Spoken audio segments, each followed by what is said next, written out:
Welcome back to Chelsea Football Club. The January transfer window has slammed shut. Did I manage to sell Ruben Loftus-Cheek? No. No, I did not. And in fact, in terms of transfers out, the only player that left us in what was left of the transfer window was Carney Chukwuemeka. He's gone on loan to Sheffield United. Hopefully some regular Premier League football is going to aid his development. He looks like a decent player, but a little way off the first team. Some of you may have been expecting me to sit here and say, I have signed a new goalkeeper though. And to be honest, I wish I could be saying that because we have an issue. Dean Henderson has cemented himself as our number one goalkeeper. Bazunu has not been good enough, but Henderson is out for the next 10 days to 3 weeks. Which means this man, who literally cannot make saves, is in goal. There's a weird point at which I kind of wish I could just put myself in goal because it couldn't be worse than this guy. Here is an analytics graph of goalkeeping in the Premier League. Towards the top right, you have your good goalkeepers who have done well this year. Players like Jordan Pickford, Nick Pope.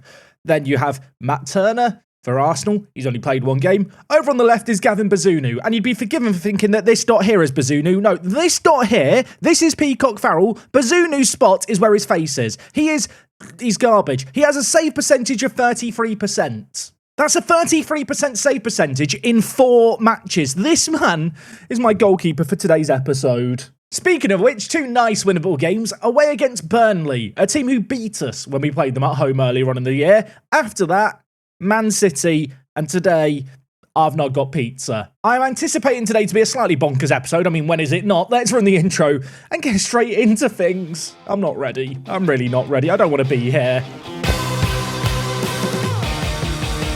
Yes, folks, how is it going? Welcome back to episode number 5 of our Chelsea Let's Play here in FM24. I'll be honest, when I made the goalkeeping decisions last summer, I didn't think it'd go quite as poorly as it has gone. I want to pretend that's the only bit of bad news. No, more bad news. We are currently failing financial fair play for the Champions League. I'm not sure how much money the board can actually put into things here to solve this issue, but right now we are £28 million over, well, the projected financial fair play. The current amount we're over is £80 million. Of course, the board expectation this year is to qualify for the Champions League. Right now, we are nestled 4th place in the Premier League. There is a world where we finish 4th and then we're not allowed in the competition. But for now, I'm just going to worry about the things I can control, getting some good results. Now, of course, last episode, we did 4 matches in the month of January. Since then, a little bit of a mixed bag, some really good form, some awful performances in here. Speaking of which, awful performances. 4-0 defeat against Nottingham Forest in the FA Cup. 4-0 defeat! 4-0! Guess who was in goal? I bet you can guess, can't you? You can. I can guess. You can guess. Bazunu. Of course it was. We did play a rotated team in that FA Cup game, and a couple of days later we were taking on Nottingham Forest in the league with a full strength 11. Ansu Fati opened up the goal scoring for us, and not long later, Olivier Giroud would score to open up the second half. Lovely build-up play. Ansu Fati has come into a league of his own as of late. He turned provider. They got a late goal. We held on for the win. Into the month of February, we kicked things off with a 3-0 win against Bournemouth. Fantastic result. Mudryk, with one of the few goals he's got this year. In fact, his only goal he's got this year, at least in the league. The 23-year-old is a weird player in Football Manager. I feel like he should be quite good, and to be fair, his average rating isn't awful, just doesn't really get any goals or assists. Wolverhampton Wanderers are currently battling in the relegation zone, so naturally, when we were going to take them on, I expected a win.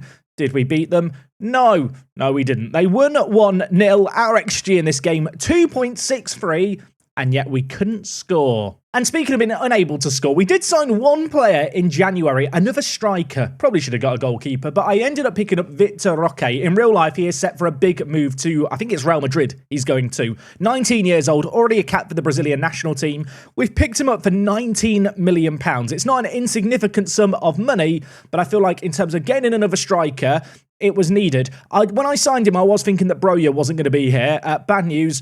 No one bought Broja. He actually turned down a move to Leipzig on deadline day. So having lost against Wolves 1-0, I was a little bit unhappy and a little bit worried going into the game against Tottenham. Didn't need to worry. We beat Tottenham 6-0. Tammy Abraham scored the only goal of the second half. It was his first goal in Chelsea colours upon his return, and that capped off a really good performance. Ansu Fati, a goal and 2 assists. He was great. I mean, you can see here a sea of green ratings across the board, and in terms of the actual performance, Tottenham didn't have a shot. If we played like this every game, I feel confident in a top 4 finish, but We don't play like this every game. In our most recent match, we took on Brentford. It's a familiar tale, a game where we dropped points against a team that had one shot on target against us. Tammy Abraham scored right before half-time. That was amazing. And then Brentford turned up with Ivan Toney, who in-game does actually serve his suspension for his betting offences. He's back from suspension now. He scored against us here. Look at these stats. In spite, however, of some patchy form with, 11 games left of the year, we are still in a reasonably good position. But today's game against Burnley is vital to win. I am conscious of the fact that Man City are up after them. And just looking at our games to end the year, in our last 4 games, we've got some tricky ones. Aston Villa in 5th, Arsenal currently in 3rd, and then after all of that, Newcastle in 7th. Besides those games, and the Man City one, there are lots of winnable games here. This Burnley one, I've earmarked as one we should win. Then again, last time we played them, they did beat us 2-1. So I really can't afford to take anything for granted. So in terms of team news for this first game against Burnley, a little bit of injury news. Chalobah is out injured. Dean Henderson, we've talked about him, he's injured. There was a temptation not to play Bazunu in this game. I could play Bergstrom instead. 21-year-old Finnish international. The other option, Slolina, who probably isn't quite as good, but does have some insane potential. But you know what? The definition of insanity is doing the same thing over and over again and expecting different results. I'm starting Bazunu in goal. Elsewhere in the team, you may notice Tammy Abraham starting up top. He has been starting more recently, not because Giroud's been dropped out of choice, but because Giroud actually picked up a bit of an injury. A hamstring strain suffered at the start of February. He has missed the last month of football, which has been a pretty significant miss for us. I do feel like it has impacted his ability to get the Golden Boot. The dream of him being Premier League top goal scorer probably did go with that injury. But you can see, looking at his recent form, the 5 games he played before his injury layoff, he had been one of our best players. Didn't do particularly well with his fitness test. I mean, he passed it, but I don't feel confident starting him. I feel like at 37 years old, it's not really worth the risk. If we need to bring him on, we can. Besides that, though, the team is relatively straightforward and simple. Colwill has really been playing well as of late and developing really nicely. Alongside Joe Gomez, I think I've settled on these two as my centre-back pairing. They've been doing okay lately. Defensively, we've never been amazing, but recent form dictates they are the men for the job. I am absolutely terrified about Bazunu in goal. I think I've come to the conclusion that I'm going to loan him out at the end of next year and getting a new first choice keeper to put in ahead of Henderson. That, of course, is assuming that financial fair play isn't going to be an issue. You know what? I've just got to deal with the situation at hand. Maybe Bazunu's going to discover he does have hands on the end of his arms. That would be a good revelation today. I'm still fuming about the fact he's got a 33% save percentage. A professional goalkeeper who stops a third of the shots against him. He needs a loan spell, doesn't he? He needs to re-find himself. And, well, we need to find ourselves here. Ansu Fati in behind.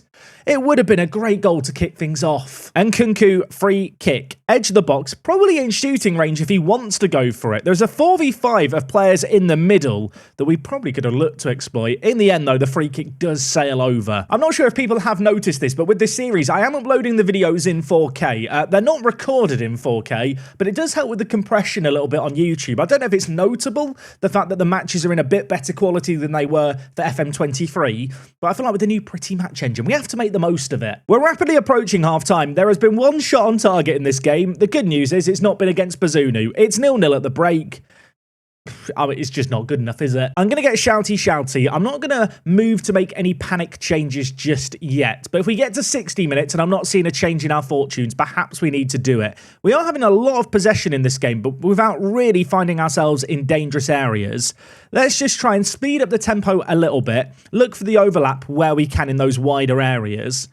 And see if we can make something happen. We are going to have a corner almost immediately. I'm going to claim some kind of tactical genius if we now score from this corner. It's Chilwell over it. There's players queuing up in the middle. It's whipped towards the back post.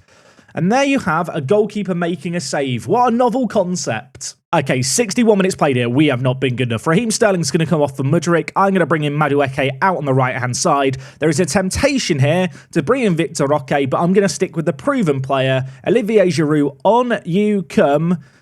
Oh, Chilwell's not having a good game either. Cucurella, you can come on as well. 4 fresh legs. We'll hold 1 sub in our back pocket. We need to change around things here. Speaking of which, I'm going on attacking. I mean, we've got Man City up next. We'll probably beat them having drawn against Burnley, won't we? That's how this save game's gone so far. We do well against all the big teams. teams like Burnley, with respect, we just don't know how to break down. There's no time left in this game. There's 2 minutes of added time. There's a late highlight. Madueke, Reece James, Mount, scores. Is it going to be checked by VAR? I'm scared to celebrate. The linesman doesn't have his flag up. That is giving me hope. If this goal counts, we've stolen a win. I don't want to get carried away. I can get carried away. We've bloody won. We're massive. Madueke, back post, Reece James inside. It's Mason Mount again. How many goals has Mason Mount got this season? The answer to that question is 8 goals. Not bad for someone playing in the defensive midfield position. Okay, breathe everyone. We've won a game. Bazunu's made the one save he needed to make and he completed 100% of his passes. I mean, really, he should have got the Man of the Match award. That result was anything but convincing, but you know what? A win is a win. We'll take the 3 points. Elsewhere, Arsenal lost to Man City. That is a great result as far as we are concerned. Did Aston Villa play? They did play. They lost against Wolves. You know what? Suddenly our defeat against Wolves doesn't feel that bad. We have now extended our gap over Villa to 5 points. That's big. We've actually got a lot of players out on loan at the moment, and one player who I've not talked about yet is Amari Hutchinson. I say him a target, saying that he'd be a squad player next year if he could average a 7.0 rating in the Championship. He's got 13 goals in 31 games. He's not a player who's on my radar in real life. I don't know how highly rated he is by kind of Chelsea fans and the like. He's doing well. He's a player who, I don't know, he could be in the first team as an emergency backup next year. 20 years old, bit of potential. Doing the business. And speaking of youth players, we have got our youth intake due during this month of March. My plan of attack now is to go and play the Man City game in 8 days' time. If the youth intake hasn't come around by the time we take on Man City, I will play on until it arrives and we'll cover that to conclude the episode. So don't go anywhere. Man City up next. We've beaten them once. We're taking them on at home. Let's beat them twice. That'd be nice. So no youth intake yet, which means I have to take on Man City. I was hoping I could delay this a little longer. I can't. It's weird, right? I look at our team for this game thinking maybe I'll just play the same team as the last game. Of course, Bazunu is a product of the Manchester City Academy. He came through their youth ranks, was sold to Southampton. We've picked him up. If he wants to have a good day, today would be the day to do that. When you look at our players' ratings for the last 5 games, it all feels really, really positive. But what you fail to realise is that when we beat Tottenham 6-0, everyone got like above 8.0 rating. So it's just bolstered their last 5 games. The reality is, we've been very average lately. In spite of that, though, I'm looking through the team, and whilst they didn't perform against Burnley, I think this is our best starting 11. I'm sat here thinking, please don't have Haaland on the pitch. Don't have Kevin De Bruyne either. They have both. And they've signed Eder Militao in January. This Man City team are currently top of the Premier League. I mean, surprise, surprise. Although Liverpool are pushing them hard. Yeah, Eder Militao at centre-back. They picked him up in January for £76 million. He is quite good. Okay, you guys, all the best out there. Have fun. You know what? Sometimes it's about having fun. Let's not put the pressure on the lads. I'm not expecting anything. Although, I am expecting Bazunu to make a save. If he can make one, I'll be chuffed. I have noticed they've got John Stones at right back and Nathan Ake at left back. They are playing with a back 4 of centre backs. Odd. Okay, well, we have survived 17 minutes. Why did I say anything? 17 minutes of survival. We now need to make some defensive stuff happen. As Nathan Ake shoots, Bazunu saves the first shot on target of the game. Biblical scenes. I choose to believe that Football Manager showed that as a highlight, just knowing how much it would mean to me on a personal level. Now, if he can make a few more, that would be just dandy. I mean, just as a reminder, he's probably going to be in goal for the next 2 or 3 games after this as well, with Henderson's longer-term injury. So I do need him to be good here. And well, he's been involved in the build-up out from the back. Can we make something happen going forward? Looking to pick out Sterling down the line there, Chilwell. Sadly, intercept by Stones. And now, Man City trying to play it out from the back. You can see here their shape. They've kind of got the 4 players at the back. They're 3 centre mids, although we've stolen it away. We've launched a counter-attack, and Kunku won it initially. He couldn't apply the finishing touches, though. Chilwell on the near side. Just over half an hour played in this game. It's been even so far, but we're the team on the offensive here. Mason Mount, Sterling, Fatty hits the post. He was offside. It wouldn't have counted anyway. I love the fact they've got a libero, but they've also got Erling Haaland on poacher. I mean, is he a good poacher? I feel like he's good at many roles in Football Manager. I feel like he is wasted in this role. Not that I'm claiming I know more than Pep Guardiola about football, although in Football Manager, maybe I am smarter than Pep. And the game is realistic. Half-time here, I am tempted to tell the players, I'm really happy. I'm not going to do that. I'm going to tell them I'm far from happy. Tammy Abraham lacked self-belief. You know what? I could have an individual team talk with him. I've got a better plan. I'm going to take him off. He's lacking self-belief. Olivier Giroud is a man I believe in. There has only been one shot on target between the two teams in this game. In fact, that Nathan Ake effort, the only shot Man City have had in this game. So, from a defensive point of view, we're limiting their opportunities. From an offensive point of view, can we find a breakthrough? Casado shoots just over. Hour played in this game, and Kunku not having the best of games, I'm going to bring in Kai Havertz. Elsewhere, Mudryk. Do I want to bring in Mudryk? No, I don't want to. Madueke was involved in our goal last game. I'm going to bring him on. Mason Mount has been poor in Segundo Volante. One day Enzo Fernandez has to come good for us in this role in our system. Maybe today's his day. 30 minutes left. We've not yet had a shot on target, but they're not doing anything. In fact, they've subbed off Haaland, and now they're playing Jack Grealish at striker. You know what? I feel like that's a success. 15 minutes left. I'm going to demand more. I'm going to go on attacking. I'm going to do the same change I did last time. Just up the directness slightly. Let's look to get it into space. Let's make the pitch as wide as we can for what remains here. I want to move the ball around with a bit more zip for what remains here. There's 4 minutes left. Is this really going to finish 0-0, or is there more late heroics? The ball's floated in. Giroud heads it. It's dipping. Not enough. 5 minutes of added time here. Man City have done absolutely nothing. Bazunu's kept a second clean sheet in a row. We've avoided defeat. I'm remarkably positive about a 0-0. It was not a classic. I love the fact that we had 2 shots on target. Edison still got man of the match there. It was such a bad performance by everyone. They just gave it out of pity to one of the goalkeepers. I will say, when you look at the stats here on the right, bit annoying that we couldn't make more happen. For all the possession Man City had, they didn't do anything with it. Edison, as I said, man of the match with a 7.6. Unfortunately for us, Aston Villa did just win. So they continue to apply some pressure to us. They've got a game in hand. If they win it, they will be even on points with us. Speaking of which, we've still got Aston Villa to play. That will be next episode with the Arsenal game as well. Potentially we will end the season next episode. But before we even consider ending things here today, I'm going to go get to the youth intake. Imagine if our goalkeeper prospect's good enough to start. I mean, that's not going to happen, but imagine. Okay, it's everyone's favourite day of the year. The youth intake has come through, and apparently it's a poor intake. I'm going to ignore that because we have Paris Seward, who is apparently an elite talent, an English winger who has no physicals. Is he good? I mean, he's inconsistent. He's got mad potential. He's got 1 leadership. I mean, I am just looking at him thinking you are probably a better centre attacking mid. Is that a mad thought? He could be a really good centre attacking mid. The physicals are a little bit of a concern. Apparently a superb rating for the senior team though, so yeah, we'll give him a contract. He wants £8,000 a week to start. I mean, I'm going to give him it, but that is 10,000. No wonder we're failing financial fair play. Why am I going along with it? There are some other good players in this intake as well. Anthony Hastings, 4.5 star potential ability, 15 years old. This guy, I'm almost more excited about. His technicals are absolutely mad. Again, he only has 1 leadership. He is a really good-looking striker, though, as in good-looking as in he could be a good striker. The regens in Football Manager still don't look good this year. And you know what? I like Anthony already. He only wants £3,000 a week. I'm going to choose to believe that the fact these guys want a lot of money is because they're quite good. There are some other top talents here. We were told there was going to be a goalkeeper. John Hodge. He's a good goalkeeper. I don't think he's our solution to start. I mean, that was never going to happen anyway. John Jackson might have one of the most generic names ever, but he doesn't look terrible. Fantastic eyeliner. Injury prone and inconsistent, but probably worth giving a contract to. I didn't realise there's more and more players with 4-star ability. Tony Sullivan, this guy. I mean, apparently he's a left back. I'm looking at him thinking centre mid?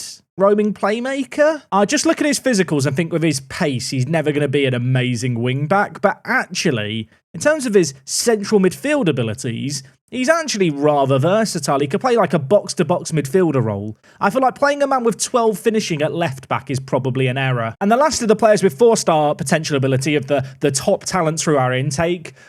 Oh God, Arahuli? We'll go with Erahuli. The first name scares me to look at. He looks very, very good. He is not the strongest individual, but actually, in terms of strikers, as an advanced forward, He's really, really good. I could be really off the mark here. I think he might be the best player to come through our youth intake. Although if FM24 is anything like FM23, I feel like often the potential that players are shown here changes quite wildly once they actually sign for your club permanently. So we'll keep an eye on them. In terms of the rest of the intake, I don't think I'm going to be signing any of these other people. I did wonder if, having gone forward a day, our hot prospect might update. It hasn't, so that makes me a little tepid on the players that we've just got through. I don't know if I'm really underplaying that youth intake. There's 5 reasonably good players there that could be top quality. We'll sign them up, get them training. Maybe some of them will break into the first team in the next few years. But for now, at least, I'm not going to think about the next few years. I'm going to think about the next few weeks. Next time out, we have a massive game in the Premier League. We are taking on Aston Villa and Arsenal. They are the 2 teams that have us in a sandwich. And, well, I'm going to hope that we can get the best of them. There are 9 games left of the year. The board want Champions League football. That is still very much the aim. If you have enjoyed today's episode, drop a like on the video. I'll see you again for more action tomorrow at midday. Until next time, it's me, Jack. I'll see you in a bit. I'm out.